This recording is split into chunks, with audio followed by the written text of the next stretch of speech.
Thank you for joining us today on Sci Fi Journal, Jason Ebrel. So, the first question, can you tell us a bit about yourself? You're involved with the Star Trek symposium that's coming up, but so people can get to know you a little.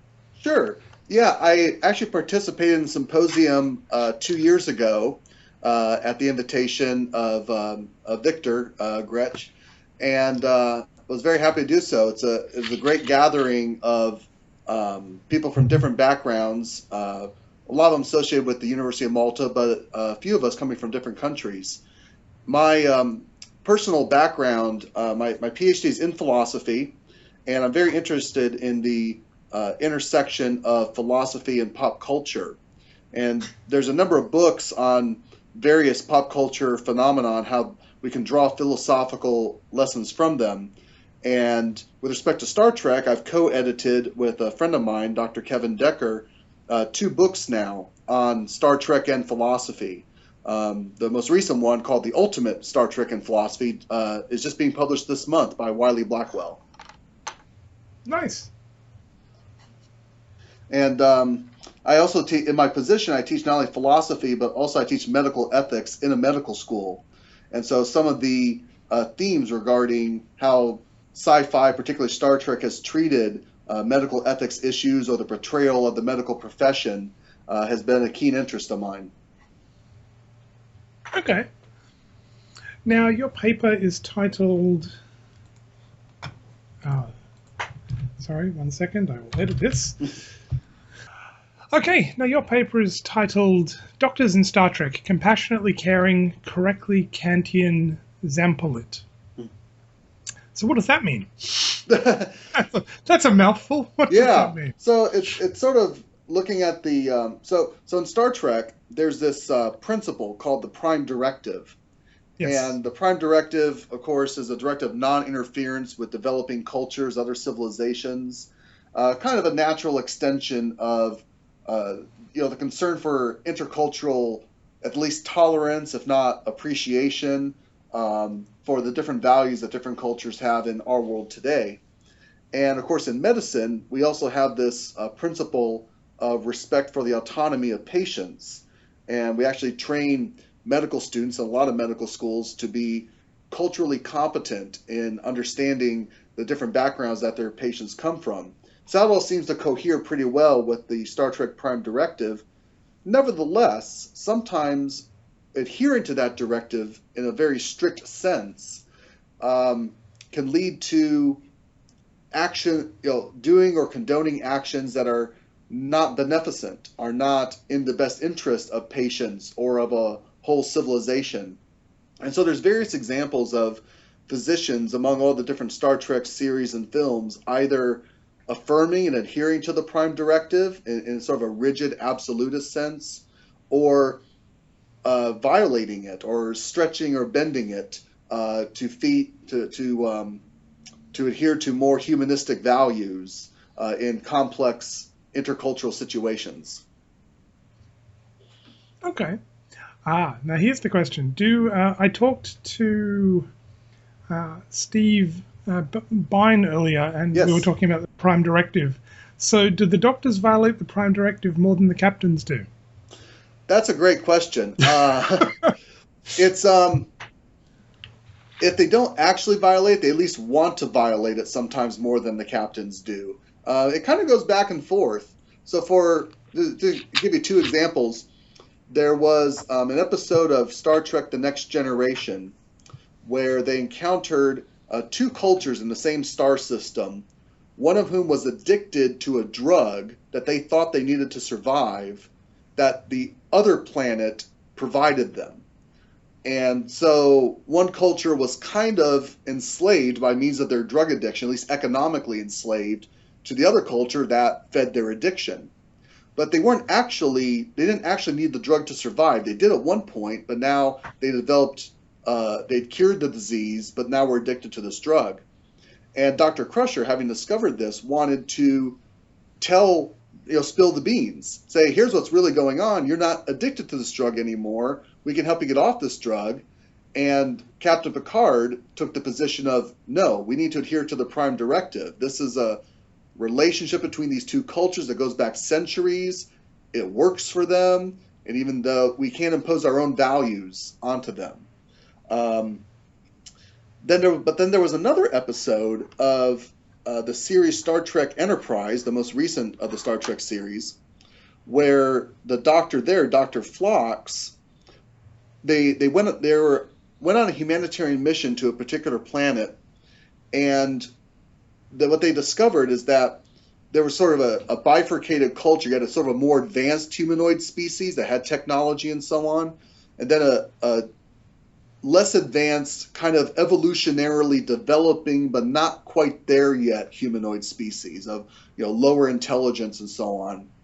And the higher developed species was dying out from this disease. And so Dr. Phlox initially was thinking, oh, I can cure this disease, and he discovered what the cure was. But then he also realized that, well, wait a second, maybe the species is supposed to die out because the other less developed species is becoming more and more intelligent.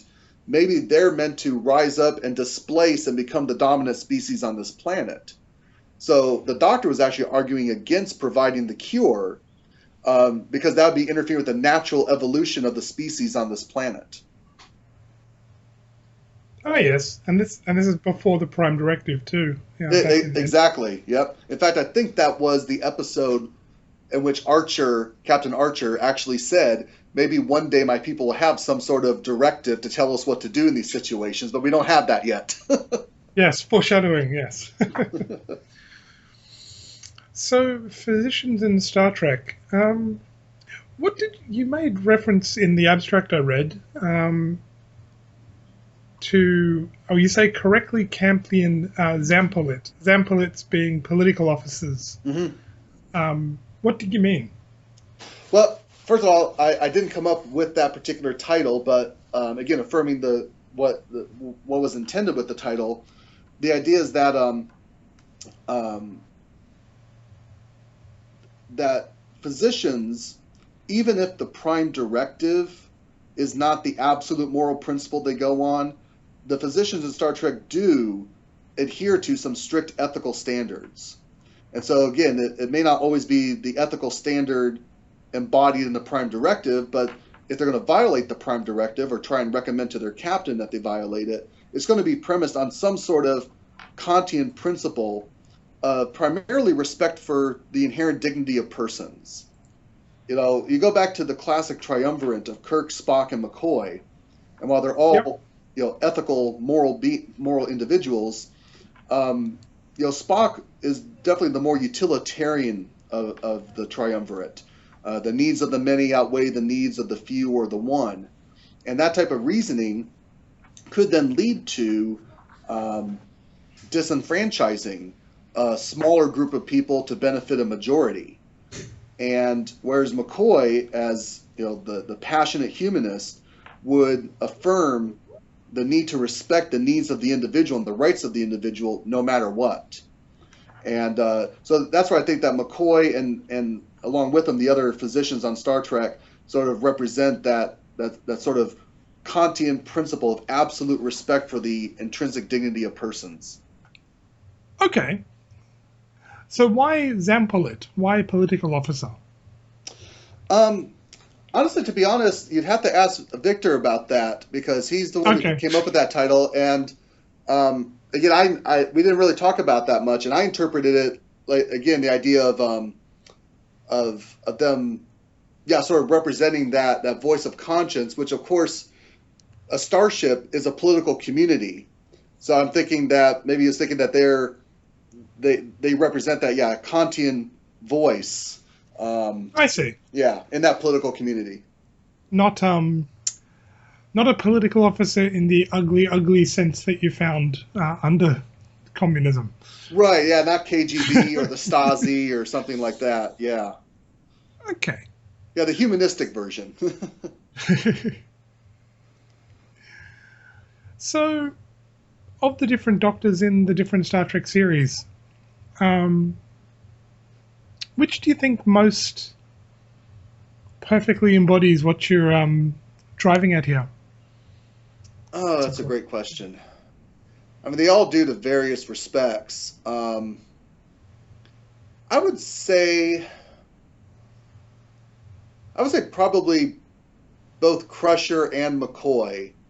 Obviously, McCoy sets the paradigm that all the other doctors, although they're each their own individual characters, nevertheless, every Star Trek series has always tried to emulate the spirit of the original in some way while still carving out its own identity. So, you always kind of have, a Vulcan or some sort of logical being like Data who's unemotional. The captain always in the end has to be the captain and making the final decision. So if you're trying to recreate that classic triumvirate in some respect, the Doctor on all the series often represents, again, that sort of compassionate, humanistic, but again, Kantian, we are not going to cross this line perspective. The Doctors are usually the last to compromise on when there's some sort of issue or debate, or at the very least, at the end, they will grudgingly admit to having to go along with what the captain has decided. And again, that's not always in line with the Prime Directive, but it's in line with some sort of absolute ethical principle. Again, I'm thinking of the episode I just mentioned with Dr. Crusher, where she doesn't think adhering rigidly to the Prime Directive is the way to go, but nonetheless, it's a principle of respect for the freedom and the autonomy of these people who are, again, addicted without being aware that they don't need to be addicted to this particular drug. Another one that comes to mind, Dr. Bashir, we haven't talked about him yet, from Star Trek Deep Space Nine. There's a great episode near the beginning of the war with the Dominion, where he and O'Brien are they crash land on a planet with a group of Dominion soldiers, and the Dominion. Oh yes, I remember that. Yeah, and they're addicted, right, to that drug, Ketracel White. Yep. And of course, his ethical imperative is to be the soldier, to escape and get off the planet, and Bashir wants to help them. And so again, his own ethical imperative is driving him to do something which wouldn't be in line with what it means to be a good soldier. Oh yeah, but it's driven to maybe end the war if he can succeed in the task in a way that O'Brien won't be able to. That's exactly right. And what's interesting is, if I'm recalling correctly, in their debate between the two of them about it, Bashir, I think, makes an argument similar to what you just said, that, hey, look, if we can break them off of their dependence to Ketracel White, then they might revolt against the Founders. And this would be, good for us, because the Founders would then lose their army. And O'Brien says, yeah, but the Founders also control them right now. If we without that control, they could just run berserk. They've been bred to be violent, so at least they're under control right now. Yes, it could be much, much worse to let them free than dealing with them under the control of the Founders. Mm-hmm. Which I guess is a good point.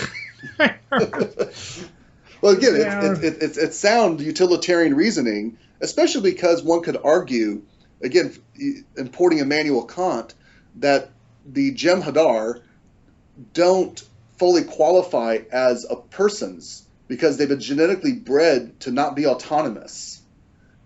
And we see this in another episode of Deep Space Nine where they encounter a Jem'Hadar child that Odo tries to raise in an environment where he wouldn't be violent, and he's not successful.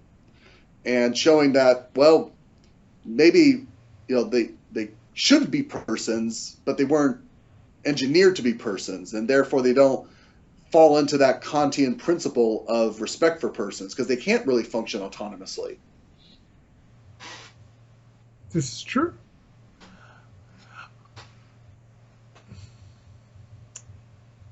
What's to be done, I suppose. Anyway. Yeah. And that one, that's tough. It's a hard question. Yeah. In the abstract, you made reference to the Doctors being incredibly versatile. I think you used the phrase, oh yes, sometimes including veterinary surgery. Oh, yeah. It made me chuckle. In a sense, any physician that engages in xenobiology is going to be a veterinary surgeon, effectively. Right, exactly. they're not going to be people surgeons. They're going to be, animals are all different, and so different species will all be different too. Even to the point of treating rocks like the Horta. This is true. Even more versatile.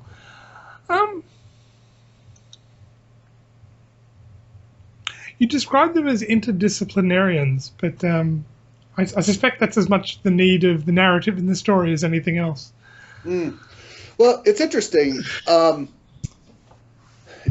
the Star Trek, all the Starfleet officers, specifically in Star Trek, this actually ties in to the essay I wrote for the book that we just published, The Ultimate Star Trek in Philosophy. One of the arguments I make in my essay in that book is that the Federation, and Starfleet in particular, cultivates this culture where Starfleet officers are not merely laborers fulfilling some task in order to get paid, right? Famously, Picard says, life in the 21st century, there is no money. And rather, they're repaid with, just the satisfaction of having contributed positively to society. Obviously, they get the creature comforts necessary for living on a starship, even with a bar in 10 forward. And to get, merits and honors, increases in rank and things of that as rewards. But the idea is that they really see their task as vocational. And they're able to balance their life as Starfleet officers with all sorts of pursuits that we would say fall under the liberal arts.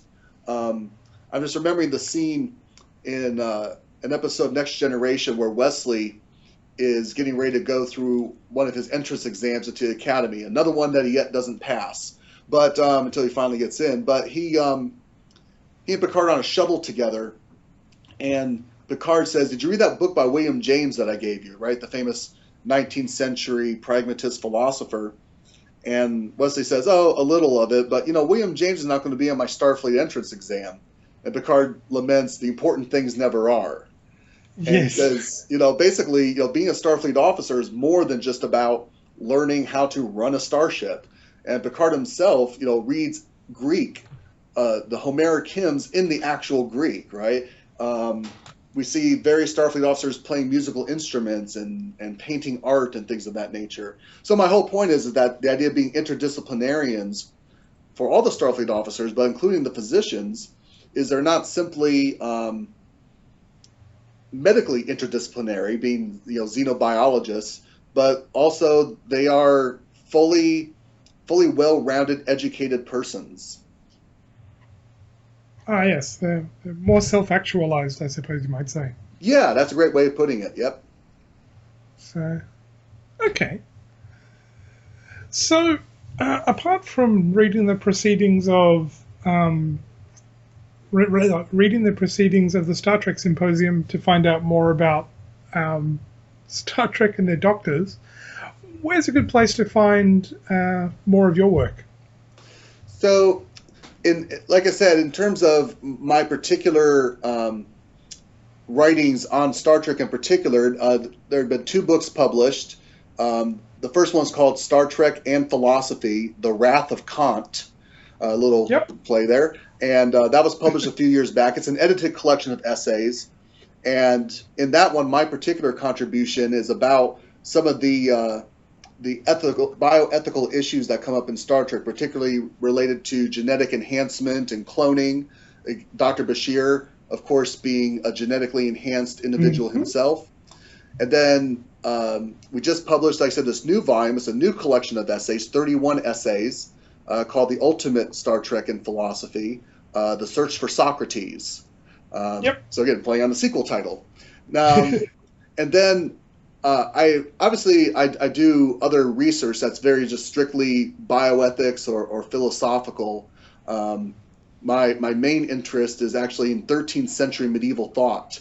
And so I do a lot of writings on the philosopher Thomas Aquinas and draw out sort of some of his views of human nature and ethics and how that can be applicable to, among other things, bioethics, medical ethics today. Oh, okay. I'm a fan of Thomas Aquinas myself. Ah, great. Never Never have enough time, have a day job, but you know. Okay, well, thank you very much for taking the time to join us today, Jason Ebrel. My pleasure, Jason.